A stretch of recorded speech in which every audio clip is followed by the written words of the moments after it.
हिंगणघाट तालुक्यातील पोहणा सर्कल अंतर्गत येत असलेल्या गट ग्रामपंचायत भिवापूर येथे गज्जू ठाकरे यांच्या घरापासून तर जगदीश हुलके यांच्या घरापर्यंतच्या संपूर्ण सिमेंट रोडवर सांडपाणी साचल्याने गावातील नागरिक व विद्यार्थ्यांना चिखलातून जाण्यास त्रास सहन करावा लागत आहे।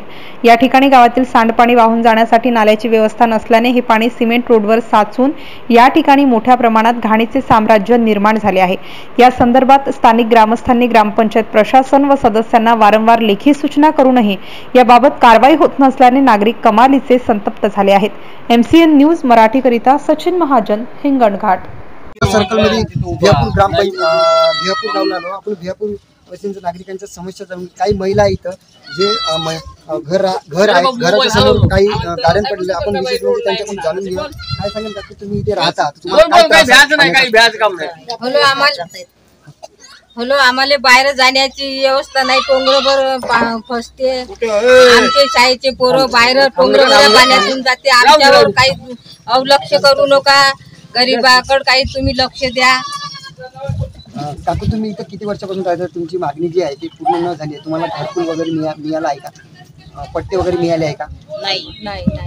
इथे तुम्हाला रस्त्यावर जे गार्डन आहे ते तुम्हाला घरात पाणी घुसते तुमच्यावाल्या, तर तुम्ही यापुढे कोणाकडे मागणी केली नाही का? मागणी करून आमच्यावर काही कोणी गरीब लोकांवर कोणच लक्ष दिलं नाही। आमचे मुलं टोंगरे भऱ्या पाण्यातून जात आहे तरी आम्ही गरीबाकडे कोणीच लक्ष देत नाही। आम्ही म्हणून आम्हाला केर कचरा समजता। या ठिकाणी आमदार सुद्धा तुमच्याकडे भेट दिले का? आमदार नाही, गरीबाकडे लक्ष कोणच नाही दिलं। तर पोलीस नाही तुम्हाला मदत अजून यांना शासनानं कुठलीही मदत केली नाही आणि यांचा गावाचा विकास सुद्धा झाला नाही। तुम्ही बघू शकता ही परिस्थिती आहे।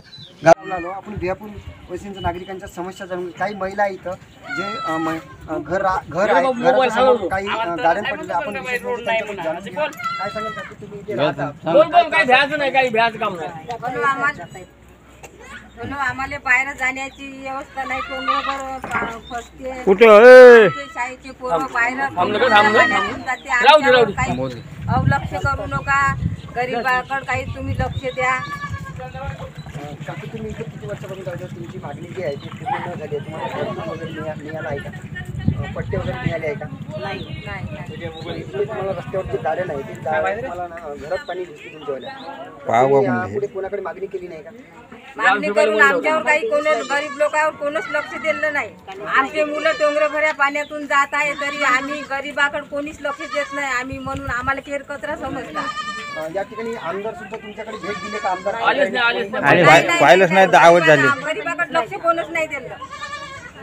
पोलीस नाही तुम्हाला मदत नाही अजून, मदत नाही। यांना शासनानं कुठलीही मदत केली नाही आणि आमच्या गावाचा विकास सुद्धा झाला नाही। तुम्ही बघू शकता ही परिस्थिती आहे गावची। काही या ठिकाणी रोड सुद्धा नाही, नाले सुद्धा नाही।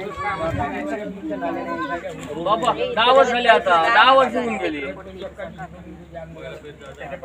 नाल्याच नाही होती तिकडं। काय तुम्ही इथे जे भिवापूर गावला आहे काय मागणी केली आहे?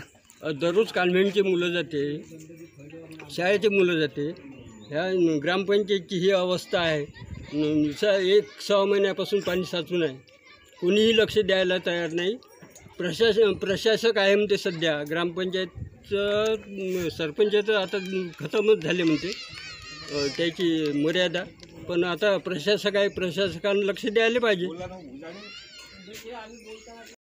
तुम्ही या अगोदर कोणाकडे मागणी केली आहे? इथे किती दिवसापासून इथे पाणी सांगितलं? 15-20 दिवस झाले आता। 15 ते 20 दिवस झाले। इथे कोणी पाहण्यासाठी आलं नाही? नाही, कोणीच नाही आलं इथं।